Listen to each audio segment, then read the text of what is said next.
Hi, everyone. This is Dr. Christiana Best, host and creator of the podcast Inside Out, Outside In.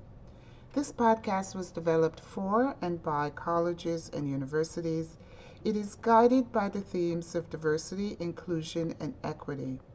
The goal of the podcast is to educate, inform, build community, and inspire change while centering the voices and experiences of people of color. The contents of this podcast do not represent any college or university.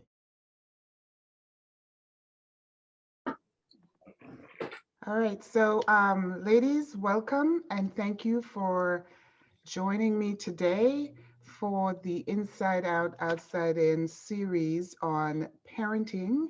I see you guys as empowered mothers and women, and this episode is going to be the first one that's focusing on mothers of color. And today I want to lift up mothers and highlight their ability to work, go to school, take care of family. And so this is an exciting time for me to be here with you. I, Before we get started, I want to just take an opportunity and introduce each one of you. I'm going to start with Esther Otero. Esther is a 31-year-old aspiring entrepreneur. She's also a devoted mother, student, and medical careerist. Her goal is to continue her self growth and use her knowledge to help others. Next is Nyamekye. Reynolds is an aspiring public speaker, advocate, and YouTuber. She's a devoted mother, loving daughter, sister, and friend. Her purpose and heart are set on motivating and assisting other people's lifestyle transformation, with a focus on storytelling, self love, self care, and self actualization. And she also has her own YouTube channel. Next is Janay Price. Janay is the mother of five beautiful children. She's currently a certified medical assistant at a prestigious hospital. She's in the process of receiving her bachelor's in human services, where she plans to utilize it to work with people to gain better mental health. Janay is devoted to self love and coming together to form unity in her Black culture and community. And last but certainly not least is Brenda Ortiz. Brenda is a mother of two toddlers, managing a full-time career as a teacher for special needs children and pursuing her bachelor's degree in sociology at Lehman College. And she's graduating in May, which is a month from now. So congratulations. She's passionate about arming children with the tools they need to succeed, and her long term goal is to pursue a master's degree and become a school psychologist. Welcome, ladies. Thank you for having us. Yes.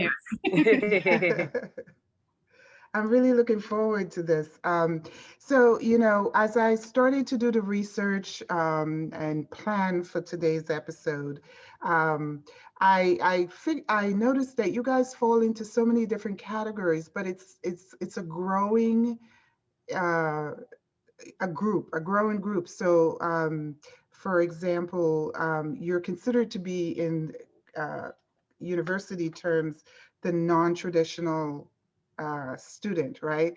The traditional student is a student who comes directly from high school and go immediately into college, usually 18, 19 years old. You ladies are more mature. You have a career. You have children and families that you're taking care of. um, so it's a it's you're referred to as untraditional. How do you feel about that term? um, Untraditional, I would say I would rather this way. So, Non-traditional, I should say. It's my mistake. um, Non-traditional learners and adult learners. So on the one hand, you're considered non-traditional learners, and the other, you're also considered adult learners. it's hard to take in. I mean, personally for me, I think it's a, like Esther said, I think I prefer it that way because I saw what, now when I went back to school, I knew what I did wrong. So I knew what I had to do. Versus when you're out of high school, you're still a kid, you're still technically a teenager, you think life is all cupcakes and roses. And when you stumble a little and then you figure out you have to go back, you have to do it, you need to do it for you or for your family or for your kids or for whoever. It's not a matter of, oh, I'll do it later. That's not an option. I have to So, agree with her. Yeah. Yeah. so would you say you're more mature now, right? Yes. Mm-hmm. Definitely. Mentally. I think I prefer the non-traditional route only because it further prepared me to know what kind of career I wanted. Like straight out of high school, there was no way, I think, for me to know what it was I would have been going into college for, like what I would have wanted my career path to be. So having had my daughter literally right before graduating high school and then choosing to be a parent before being a student, I think that for me was an eye opener into what I wanted my career path to be. And I think because I had more work experience before going into college, it was like, yeah, it was easier to say, this is what I want my career path to be, and this is how I want to do it, versus like having probably been a dear doe-eyed, just picking something to say that I was going to college and to probably be the first one in my family to say like I went to college. And I think allowing those things to skip me and to now see the type of person that I've grown into prior to getting into college, I wouldn't trade the experiences that I've had or the knowledge that I've gained and the life experiences that I've gained for Right. anything at all. Yeah, See? I have to say, like, mine came around full circle, and I kind of got really lucky when I started college. When I was just a teenager, I started studying early childhood education, and then I found this job that studied on that's specific to pediatrics because I took up a trade for medical coding. So it kind of, my life pulled all together. Like, okay, this is what I'm doing. I'm in the career that I need to be at because I really love early childhood subjects, but it wasn't for me to be a counselor at that time because of things that happened in my life. But I don't regret it at all. I took a different approach. I became a mom years later, and that also helped me to realize like it's time to go back to school. Janay? I kind of agree with Naya, but a little bit different to what she said as far as I also had a child straight out of high school, and then I wanted to be like a midwife at first, but then with me having my kids, it was kind of hard to work and go to school physically. So I had to choose work instead of going to school. And then for years, I couldn't figure out what I wanted to do because I wanted to do so many things. I'm like, okay, maybe I could be a midwife or maybe I could be a nurse or like it was just so many thoughts in my head. So I'm like, oh my God, why am I older now and I don't know what I want to do? So then like finally I was able to like pinpoint, okay, you're a mom, you might not be able to go to physical school, but now they have online schooling, which was perfect for my life. So I decided to do human services because I love helping people. So it kind of planned out on its own in a sense for me. So yeah, thanks, Janae, for mentioning it because s- colleges and universities now are much more flexible than before. Before, the only option was going into the classroom to a great Exactly. degree, right? And so Mm-hmm. now they have weekends, they have evenings, and Mm-hmm. they also have online. So how many of you are doing it online? I mean, we're in the midst of COVID. I imagine almost every one of you, but was it originally an online program, or are you online now because of COVID? And what's it like doing courses online? For me, it was originally online. Like I said, I don't have time to go to school and to work because I'll be away from my kids all day if that was the case. So online was like my goal to go to school full time. Likewise, over here, I chose online because it was easier with my schedule and being able to be around my son. In the borough that I live, I don't have family around, so it would be kind of hard for me to get that on a regular basis. Or I will have to spend more money, which daycare is already expensive. Exactly. So, I originally wanted to start school. I wanted to start school in person, but COVID happened, and then I lost my job. And one of the women at my job kind of just encouraged.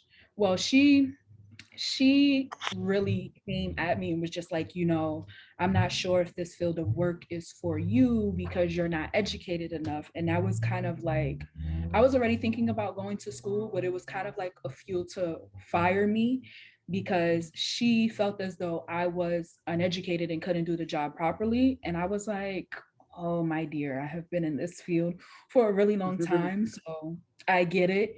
And being that I wanted to work in the human service field like Janay, it just further helped me understand that like that was the field that I wanted to go in. And it also helped me reflect on myself in the sense of you always do want to help people, but first help yourself. So that was kind of that, and a push for my daughter. My daughter was literally like, she was like, Mommy, why you didn't go to college? And I tried to like play it off or whatever. And I was like, just some things happen. Like I didn't in any way, shape, or form want her to think like because I had her that like that was why I didn't go to school. So I just was like, Mommy chose work. Like I really chose working and moving out of your grandmother's house in order to support us and be the family like that I wanted us to be. So, and then she was just like, okay, but you work a part-time job. And I was like, oh. She was like, so you work a part-time job, so you can definitely get into school. And I was like, so two people just gonna come at me and I'm not supposed to say anything. All right, no problem. No problem. And then when I lost the job, I was like, okay, perfect timing. Like literally perfect timing. So now I've been in school a whole year. So I'm like, excellent. I literally took this time in the pandemic rather than to like sit around and be discouraged and be upset to like use it to fuel myself to just be better. So yeah. Brenda? For me personally, it started off as at 21, when I was pregnant with my first daughter, I was like, I have to go back. So, and I had just taken a year off. It wasn't like I had been out for a long time. And I started off part-time. I was already working full-time. I started off part-time. There were days where I got out of work at 3 and had a class at 4:30 and didn't see my daughter, who was months old at the time, until 9 o'clock at night. Because I would take 2 classes on the same day just to get it over with, or stuff like that. So there were days where I didn't see my daughter. And if it weren't for my mom, I don't know what I would have done. And then when the pandemic hit, it actually worked to my advantage because there were courses that I had to take that were only available daytime sessions. And those daytime sessions would go like this. And every semester I'm like, there it goes again. I gotta wait till next semester. And with the pandemic, I was able to get them, and I was able to knock out maybe about like 4 or 5 courses within a semester and a half.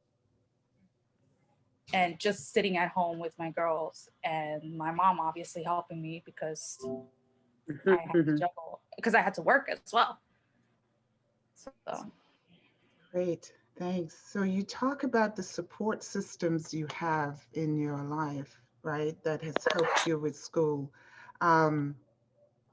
So first I'd like to know, are you a first generation student, the first one in your family to go to school? And who in your family is your biggest supporter? Okay. Well, I'm not the first generation to go to school. My mom and my aunts, they have gone to college. I have cousins who are older than me, have gone to college. So I wouldn't be the first person to go to college. And my support system right now is really just me. Before it used to be my sister, but I'm letting her like do her own thing and focus on her and not so much on trying to help me. So right now I got me. I could definitely vouch for that, Janay. I know. I'm also not the first generation in my family. However, right now, like I am my own support system. Like if it's not me, it's me and my daughter. Like because she's the person that's just like, you can do this, mommy, and it's just a few more of this, and it's just a few more of that. And we do that together. And I love that she pushed me to go to school, but I also love that right now I chose to like use her school schedule as my school schedule. So like Janay and Esther could tell you when we were in classes together, they like, yo, Naya, how is your work turned in already? And I'm like, listen, y'all, I'm up at 8 o'clock in class, as if it was a regular school day. So my schoolwork is in by like Wednesday, messing with my daughter's schedule. And then like when I need to take a break, when she's on lunch, I take a break. So like I adapted that so that our schedules right now are in sync. And then when she's free, I'm free. And then we just do stuff together. Because in the midst of quarantine, we've tried some of it all. We've done yoga, realized we didn't like it.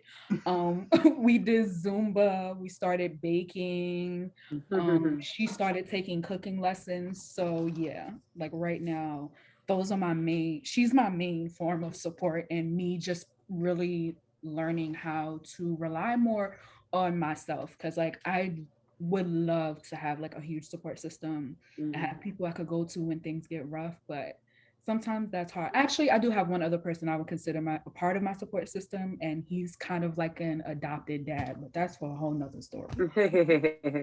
Gotcha. Essie? Well, for me, I have to say that I really do have a large support system. And I'm very blessed and grateful for that. It's not always ideal for, what I want it to be, but family is family. No, but they do try to help me out a lot, even when they don't understand me, because I set a lot of goals and they think I put a lot of pressure on myself to really get in there and do a lot on my own. So they're just like, no, you're just crazy. And no, I know what I want. I have a vision. I promise you I have a vision and you'll see it when it happens. So definitely, even if they don't understand me, they know that that I'm doing the best I can. So they do try to support me when they can and when they do understand.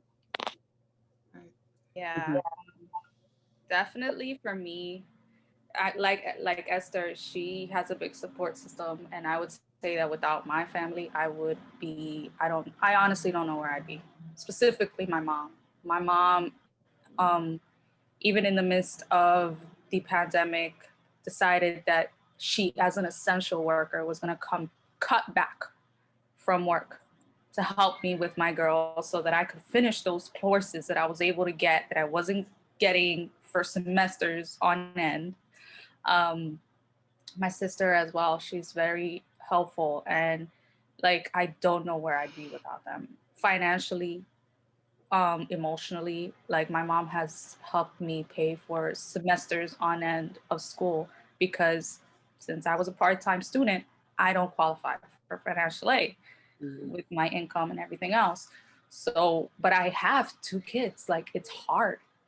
It's literally hard to pull out of pocket while pulling out of pocket for your child and your own expenses. And if I didn't have my mom, I don't know where I'd be. I really don't. Great. Well, actually, you kind of helped me segue. I was going to ask you, what's it like for you juggling being a parent, a student, and working? What's that like? Sleepless nights. Lots of sleepless nights. Yeah, it's like a rush. I take classes that are 7.5 weeks long. So it's like paper after paper. Just last night I was up until 3 in the morning. Tonight it's gonna be most likely the same because I have, papers to write. But I also put that pressure of I also have to be mom, and it's holidays or my son's birthday that's coming up. I have to make sure that I'm doing that also. So that's where the sleepless night comes from. If I was just doing school, yeah, sure, fine. Like I'll be fine. But to juggle like my career and making sure that I'm doing okay because I'm also trying to, hey, admins, I'm here, don't forget about me. I got good ideas. And then I'm just trying to network myself when it comes down to, even Naya and Janay, that I'm just like, listen, we're strong moms, like let's do this. And we try to encourage each other, especially, and Brenda, you could join this group too. But yeah, Sure. it's just like, and then that's it too. How do you make time for your friends along with all of this craziness that's going on? And where do, when I disappear, my friends try to understand because they know where my priorities are.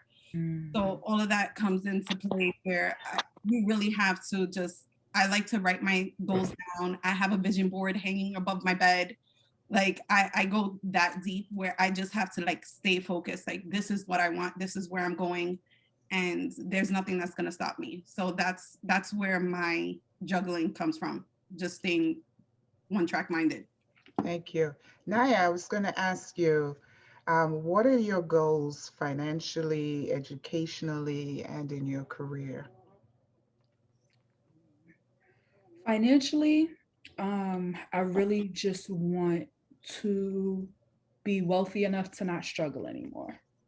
That's literally my goal, and to learn how to create generational wealth so that before I am gone, that my daughter does not have to want for anything, because this world is hard enough trying to just balance figuring yourself out, yet alone money.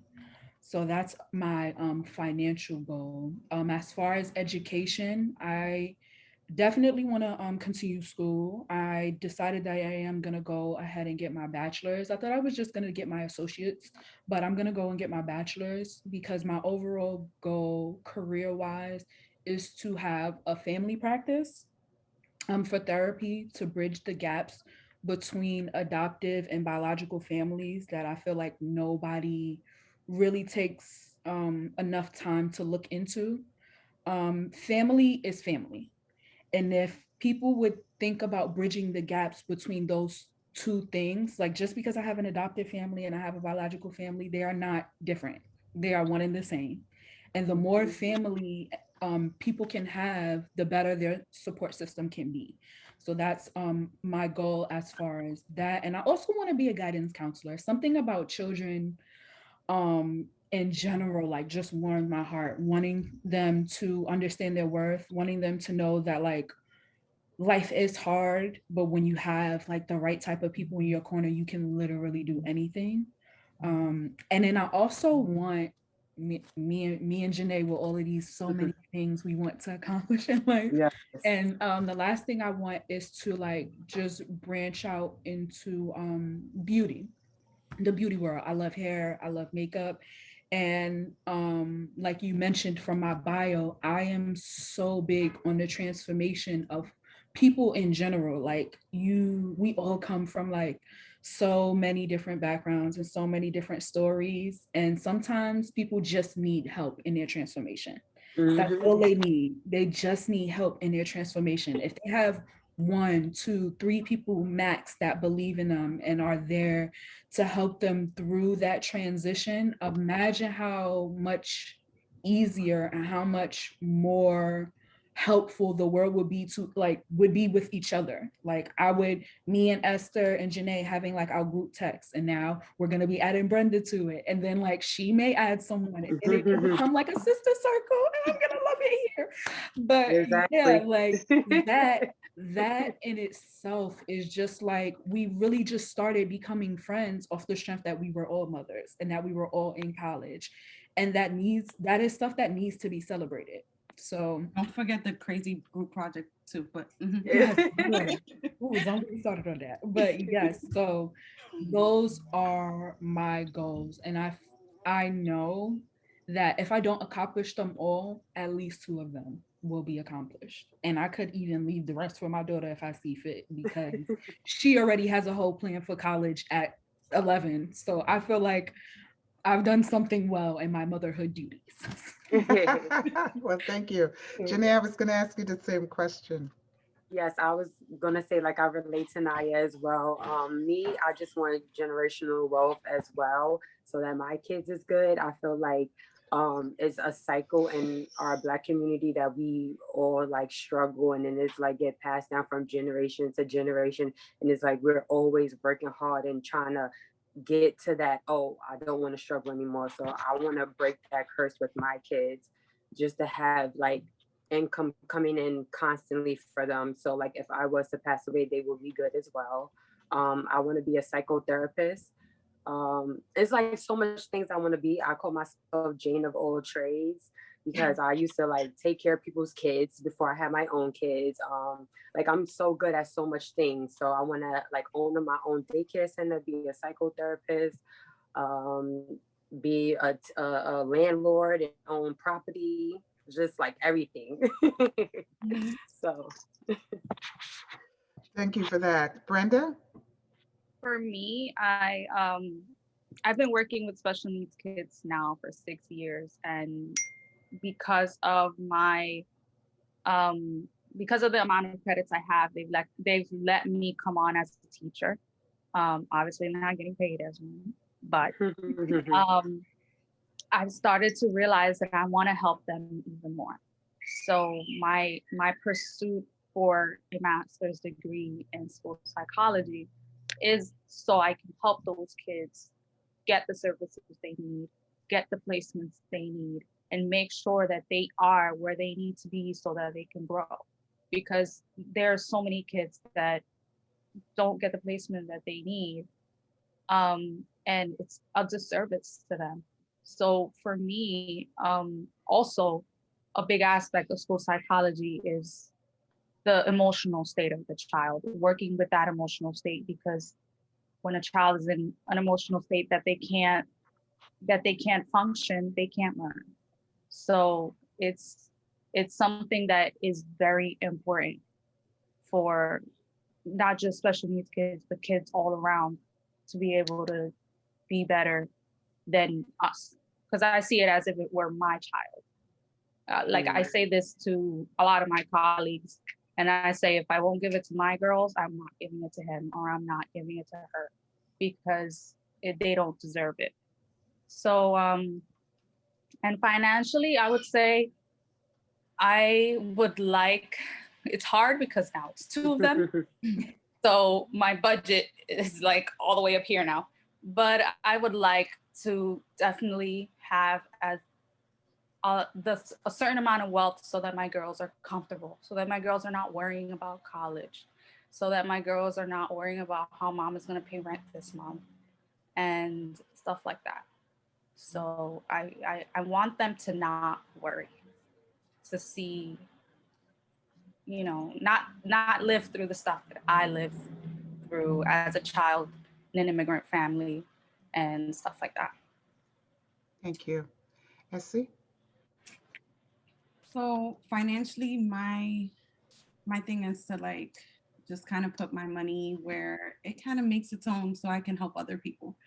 It frees up my time, and then I'll be able to, I kind of want to look for the right investment, whether if it's being a landlord, which is what I'm heavily looking into, or um, or just start kind of investing in. I know a lot of entrepreneurs, so I just kind of wanted to like find the right place where I can invest my money and it would just grow, so that it's left for my son or any future kids that I do have.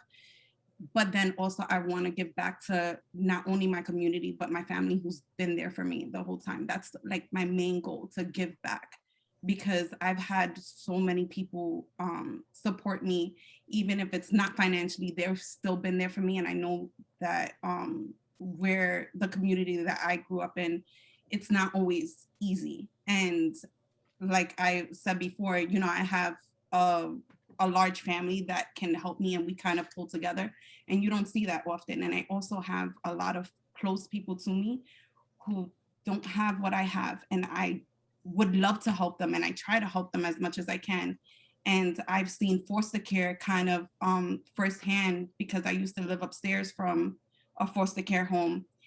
So I just know that struggle, and I can empathize with that. So my biggest goals are to be able to build myself enough so that I can help those who need the help the most, whether even if it turns out that I need to open up my own foster care so I can be there directly.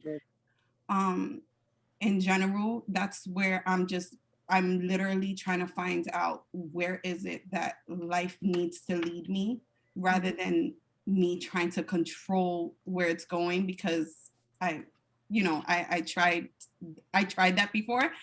So that's where my self-love comes in. And I'm just trying to figure that exact thing. For right now, I'm in a bachelor's program, about to finish my associates in the next couple of weeks. And that's where I'm at. And that's my short-term goal for right now. Right. Wow. So it's really amazing that you guys, you know, are thinking ahead, but also, and thinking of your future and your children's future, but at the same time, you're also thinking about how you can help people that need help, right? As opposed to saying, I want to go live on a beach somewhere and just, you know, kick Spend back. all the money. But you know, you're saying, you know, I want to make it, but I also want to help my community make it, and I want to help others who are, you know, just as much in need to be able to be helpful. One of the things that the Biden administration, as you know, we recently had an election, and we have a new president, and things are looking very hopeful, particularly since Biden has passed the stimulus package of 2021. And the stimulus package is supposed to help working class people such as yourself. So I want to ask, has it helped? And do you see it as a benefit? And there are several things that are part of it, like unemployment insurance, direct payment to parents and to children, child tax credit, and also the COVID-19 vaccine, among other things that are part of this package. What are your thoughts about the Biden stimulus package? For me, personally, as an essential worker, um, it actually worked really well, because when they opened up schools in New York City, and I had to go back to work in person, I was like, hold up, like you're just throwing me out there. And I was able to get, as an essential worker, I was in that first bunch of people who was able to get the vaccine. So now it eases my mind that I'm vaccinated, because I live with my parents who have pre-existing conditions. I live with my daughters. I don't want to bring anything home to any of them. So it actually worked really well in that sense. And with the stimulus and all of that, like I couldn't just take the money and just go out and spend it. Like, you know, it's the first thing I did, because I'm conscious that it's been such a sacrifice for me to get as far as I've been now, that I took part of my stimulus and I said to my mom, listen, I know this is not even half of what you've given me to pay for school, but here. And she was like, no, no, no, no, no, I don't want it. Because my mom's that type of woman. She's strong and really, I don't even know how, I would say she's like Wonder Woman. She's just like, she's like, no, I don't want it. But I'm like, no, I feel bad. Like, you have cut back from work. You have given me whatever you've had in your savings to pay for semesters. Mm. And I have to give something back, at least, hold it if you want to. But I don't want, like, I want to feel like I've given you back something that you know, Right. have given me. Right. Thanks. Janay? I don't know how I knew I was coming next. To be honest with you, like I don't like to get into the whole COVID thing because I'm one of them conspiracy type of people. So I kind of leave it where it's at. I feel like with the stimulus, I feel like it helped a lot of people because they were seeing like money that they would never seen before. So it kind of like helped people that was in rent if they was having issues with paying their rent or whatever the case may be. It kind of came in handy for everyone. Mm-hmm. Um,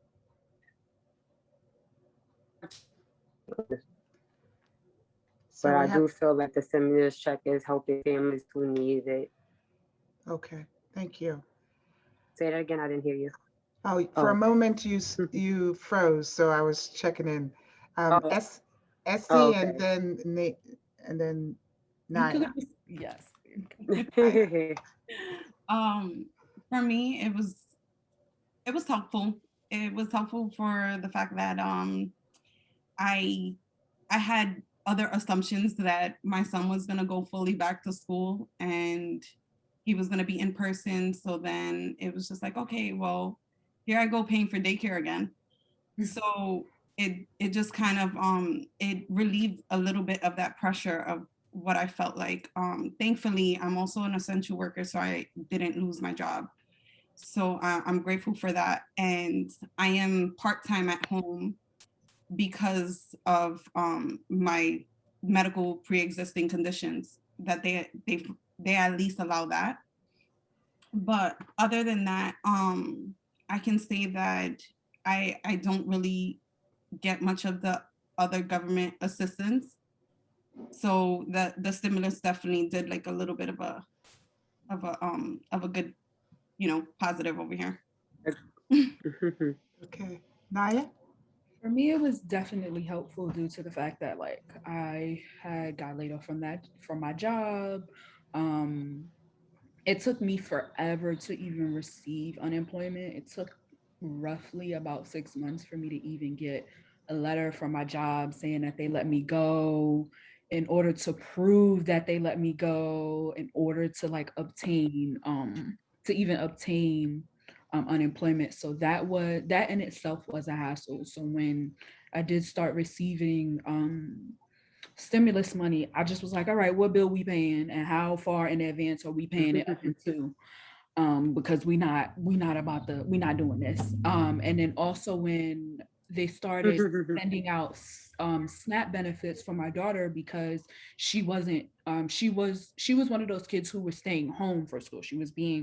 Her school transitioned to homeschool rather quickly because they were already doing school on laptops. So they literally only had to transition the math to laptops. Everything else was already on the laptop. So she was one of those kids who was home. So they started sending SNAP benefits for her. So this way, if we were out of food at any point in time, like if I was out of food, that's one thing, but she wasn't going to be out of food. Like, so that was extremely helpful. And then I also had a pre-existing health condition as well. So kind of just like being let go from that job was like in a sense a blessing in disguise when I'm able to look at it full circle, because if it were the case that I was still at work, I would have had to get childcare for her. So Right. um everything in itself like really really really really worked out, really worked out. I'm glad to hear that. Yeah, sometimes when things are happening, you're not able to see the silver lining, right? I was like so upset, Yeah. so upset. But now I'm also just happy for the time that I do get to spend with my daughter right now. COVID is happening to everybody. It's not just happening to us as adults, it's happening to our children too. And I was so hurt within the fact that like my daughter's grades had taken a little bit of a decline because she just checked out. Like she was unable to be engaged in her classes because it finally hit her like, yo, this is a whole year and I haven't seen my friends. I'm not going anywhere.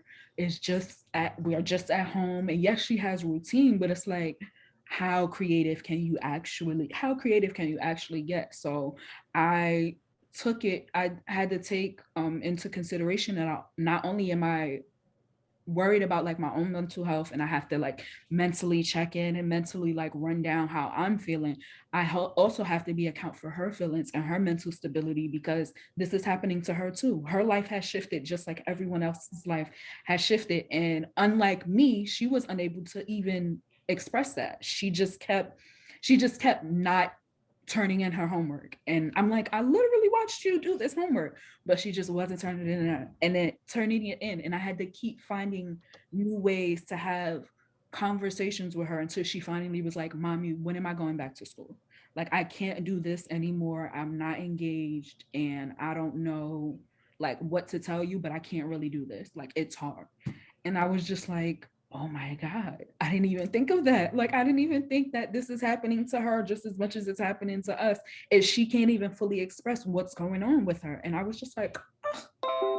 So that in itself and just finding like new ways to spend time or do things with her was like finding ways to be creative was really something. Like she spent her 11th birthday on Zoom, and I drove cupcakes to all of her friends and their parents, and I did a surprise party for her. She literally like went with her dad to lunch. She came back in, the house was decorated, her room was decorated, and then I did Family Feud for all of the kids, like all of the stuff that they like, and asked them questions, and I became the cool mom. And then That's a and then bonus. she was like, Mommy, I wasn't like she wasn't expecting anything. And I was just like so grateful because she was like, Mommy, this was like one of the best things. And the kids were devouring their cupcakes on Zoom. So like it just warmed my heart to know that you do like we will do whatever it takes for like our kids. And sometimes it's not always like the easiest, but it's also not something that you're not like it's also not something that you can't that's not an instant reward, one of those things, like just to be able to see her finally come back to life in a sense, like okay, Wow. some things can be, we can find something good in this new normal. So yeah. Right. Wow. Thank you for that, Naya, because you really are also taking me into talking about how COVID has impacted you and your family members, as well as your children, many of them having to be, homeschooled, so to speak. So, who would like to start? Essie? Um, I can say that in the beginning, it seemed fun, right? Oh, we get to stay home. Oh, this is great. Just new opportunities. My son, I had a blast. I went to Connecticut, and I kind of like enjoyed Easter and did like this whole balloon waterfall for him, and then I just really like utilized like spending time with family, and it just felt so great. I was able to work and I was able to see those people that I cared about. Then after a while, it just started to hit me. I felt like I was doing nothing. I felt like it was never going to be like over. And I found myself like spiraling. And I'm sorry, it gets me a little emotional. But I found myself spiraling and I'm just like, what's going on? I need to do something. And I honestly signed up to school. That's what made me do it, because I felt like everything was just going wrong. And I was just like, I need to do something for myself. Something needs to happen. Something I can control needs to happen. So that I know like my moods were off. The people who were around me, I was affecting them as well. And they were going through their own stuff internally, especially my son. Like he's no longer seeing his friends. He's no longer able to do anything. He's this he's this, he's my only child. And every time he turns around and he wants to play or do anything, he's like, mommy's always on the computer. And that's what he would tell everybody. Mommy can't do anything. And I'm just like, I'm working. He's like, all she does is work, work, work, work, work. And I'm just like, you know, you're 4 years old. I get it. I will try to take you outside. I will try to play with you. But when you're going through your own stuff internally, how do you get that? How do you get that burst of energy to even get up when you're going through your own things? But it's just like, you fight that. You try to at least do as much as you can for them. And you don't want them to hurt the way that you know that you're hurting. So then we can't even see my family because I want to protect them. How can I be around them when I want to make sure that nobody's spreading anything? I have, you know, grandparents. My grandmother's almost 80. Why would I want to possibly bring her anything? So it was just like everything at a distance, even though they were already far. So it was hard. Yeah, I can relate to Esther when it first started, like before COVID or quarantine started, I was gonna go on a trip to New Orleans. Like that's one of the favorite places I like to visit. And traveling is actually therapeutic for me. So the fact I had to cancel my trip, now you're telling me I'm quarantined. I also lost my job because I was a temp where I was working at in a GI clinic. So then, okay, now I don't have a job.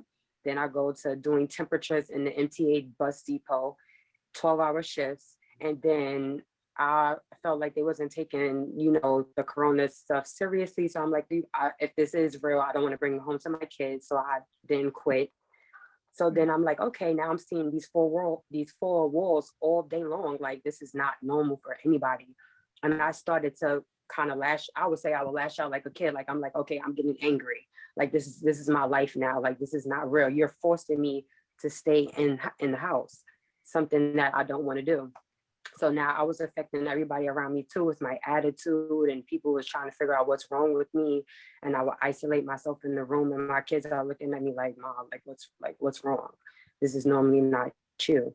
So I can really relate to Esther the same way. Like my kids like, oh, mommy, you got to go to work again? You're going to work? Oh man, like I'm like, well, mommy has to pay bills. Mommy has to, you know, take care of you guys. So I have to be at work.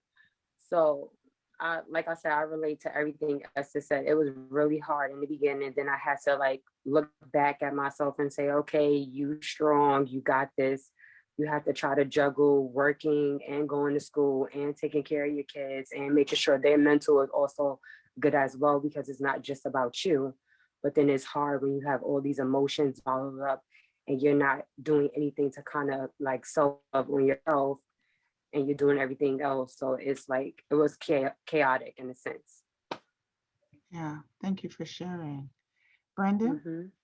For me, quarantine was it gave me insight that I didn't even know like those type of things could happen within my kids. Like I remember one day, this was probably because my case specifically, I went back, I was on maternity leave and went back to work in February. And then schools closed mid-March. So I went from being at home with my little one 24/7 to going to work for 3 weeks. And then I was quarantined for a whole year. So I remember my littlest, she basically would, when she was able to crawl and later on walk, she would go up to the kitchen window and she would just sit there and look out the window. And I'm like, oh my God, and I can't take this child anywhere. Like I can't expose her like this. And then my oldest, which is 3, she would take toys, set up a little stool by the kitchen window, it leads out to a house that is next to our building that has a really big backyard. They would sit there with their toys and play. And sorry. And it makes you sad because you think like these kids need social interaction. Yes, it's 2 of them, but 2 is not enough. And they're sisters. They need other people. They need boys. They need to see other girls. They need to see other adults, not just the people that are around them all the time. Mm-hmm. That was one of them. Um, and then for my oldest, it actually caused a different set of anxiety when it came to the mask. She's 3, and they required kids above 2 to wear Mm-hmm. masks. And I kid you not, she did not wear a mask until last month. And she decided she wanted to wear a mask. I spoke to the school psychologist at my job, and she was like, maybe you should take her to play therapy. Maybe it'll help her with her anxiety, and maybe it'll help her go through the transitions better. It took her a whole year to wear a mask. Wow. So it's like, if it was hard on adults, it was also hard on children. Yeah. Yeah. Wow. Thank you all for sharing this with me. It's very moving. Would you say there were any, I know, Naya, you talked about some of the silver linings with getting closer to your daughter. Were there any, anything that you would say was a benefit of being home with your children as a result of COVID? Well, definitely my relationship with my daughter was one thing, and kind of just learning a little bit more about myself. So prior to COVID, I had just got diagnosed with anxiety.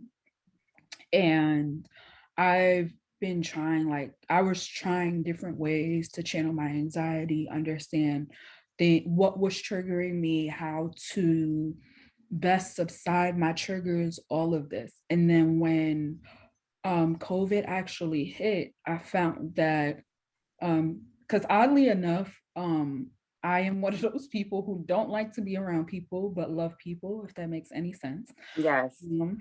And at first I was just like, yay, I don't have to be around people, this is gonna be awesome. And then once it started trickling down that like you can't be around anybody, all of my triggers, all of my anxiety, and even some depression like hit full force. And trying to get myself out of a dark place, be a mom, be in school, and still pass was kind of like the hardest thing. But in the end, it taught me to not be so hard on myself. I literally look at my grades like a stalker in a sense. And like I had 1C, and I kid you not, I beat myself up. I'm like, how'd you get a C? Like a C, what's wrong with you? That's crazy. Don't get C's. And like the only reason I was that hard on myself is because I literally I'm like having these same conversations with my daughter. I'm like, Jordan, but I'm having them with her nicely. With myself, forget about it. And I'm like, okay, 1C is not going to hurt you. Like it's not the end of the world. I get it. You're mad. You're allowed to be mad, but you take this one day and you be mad about it, and then you decide that you're going to move on and just do better. And like with implementing a lot of self-talk throughout this time, I've also created love notes. And I've been just writing something positive about myself, having positive, changing positive, enhancing and encouraging positive thoughts to come so that I could stray away from anxiety. And I would say for like the last couple of months while doing that, I've had less anxiety. I've had more, I would say, revelations and more understandings of just myself. And I think that for me was a big silver lining, because when being a mom, being a student, being non-traditional, being someone who's always looking out for everybody else, when do you actually take the time out to sit down and say, hey, are you okay today? Do you need anything? And if so, what is it? And how can you do it? And I literally sent a text message out and was like, after 8 p.m., nobody is allowed to bother me. And I'm like, all right, we're gonna start setting boundaries. That's what we're gonna do. We're gonna start setting. And my daughter absolutely ignored it. But just the fact that I took the step to say, like, after 8 p.m., you should not be bothering me. Like, I love you to death, but like, mommy needs mommy time. The fact that I did it was the start. It was just like, okay, now that you know that you could do this, we're gonna do this a little bit more often with some other people too. But we're gonna start doing this a little bit. So, Wow. just learning more about like my resilience and how I can flip something to have a silver lining, because sometimes it's so hard to find one that it's just like, everything is wrong, what am I supposed to do? And it's just like, let's try to approach this differently. What is this in particular trying to teach me? And changing the language has literally been what has been helping me tremendously. Excellent. Thank you for sharing that. It's very rewarding. Brenda, I want to check in with you to see how you're doing. You're all right? Okay. So I think, Naya, you are taking us into the place of self-love. What is it that you guys do for self-love? Who would like to start? I'll start. Okay. I have to say I do a lot of affirmations. A lot of affirmations. I set like things to kind of, okay, I write on my mirror with an expo marker, and I just kind of write notes to myself. Like, I do these love letters, like, oh, you're awesome, or believe in it and you can do this, or I'm either trying to meditate when I can, or just scheduling time to take a breath. And that's where, I can actually feel like, okay, I'm a person. I don't have to be this strong individual and with this hard shell all the time. I'm me, and it's okay. Like, I have this space where I can be me. And that's where I can like really reflect and be like, all right, Esther, you need to understand yourself in order to move forward. And then, it's just though, like Naya said, like talking to yourself and being okay with understanding yourself, because not everybody can understand you if you can't understand yourself. So Yes, that's my biggest thing. Yeah. Thank you. Yeah, I could agree with Esther and Naya about talking to yourself. Like, I'm not gonna lie, I talk to myself a lot in my head because I'm just an overthinker. So I'm always like processing stuff. But I do, like, I'll look in the mirror and be like, oh, do you know who you are? Like, you're awesome. Like, don't put yourself down, or like, if you made a bad decision, it's okay, get up from it. So I also do talk to myself as well to bring myself up. And I want to start like going to the spa to be relaxed and stuff like that, to do self-care as well. And I also joined therapy. Before, I was opposed to it when I was younger. Like, I would never talk to a therapist. I used to think, oh, these people are nosy, they just want to know your business. But now that I'm grown and older, I'm like, okay, no, you need it because you have some childhood traumas and some things that you've been through throughout life that you need, so that you can be able to be good for your kids. So good for you. Good for you. Talking about self-love. Brenda? For me, it's funny because I started this thing with my oldest. When kids start going from 3 to 4 and they start getting a little older, they start sometimes second guessing the things they do. And I see it in her whenever she's doing something for school where she's like, I'm not sure. I'm not like, and I do that a lot myself. I've noticed that she might have gotten it from me. I second guess myself all the time. And I've started this thing with her where I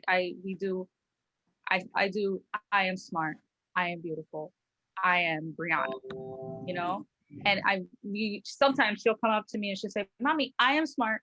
And I'll say, I am smart, I am beautiful. And then I'll say, I am Brianna. She's like, no, you're Mommy. So she sometimes, I guess maybe, sometimes they say kids have an insight that we don't see. So sometimes she sees that in me. She's like, oh, wait, she needs it today, and also praying. And I got that from the pandemic, where I would pray because I legit thought that I was losing it. And I was like, I need to, pray for myself, pray for that peace of mind, for that strength to get through it, um, and also to clear my head of all these bad negative thoughts, because bad negative thoughts only brings bad and negative things to your life. So that's basically what we do. Wow. So I'm learning a lot from you guys. I'm hearing you talk about affirmations, right? Self-talk, being positive with your children and helping them to do the same, going to therapy. Um, Lots of good stuff is happening. And I really admire you. I just want to say I've been married twice and but I've been a single mom for a long period of time. So I've been there. I understand where you are. And I want to say thank you because you all are doing wonderful things and you should be proud of yourself. And Thank you. before we leave, I want to just ask if you had a message for the world or you wanted to share something with the world as women of color, as moms, as career women, what would you say? What would be your message?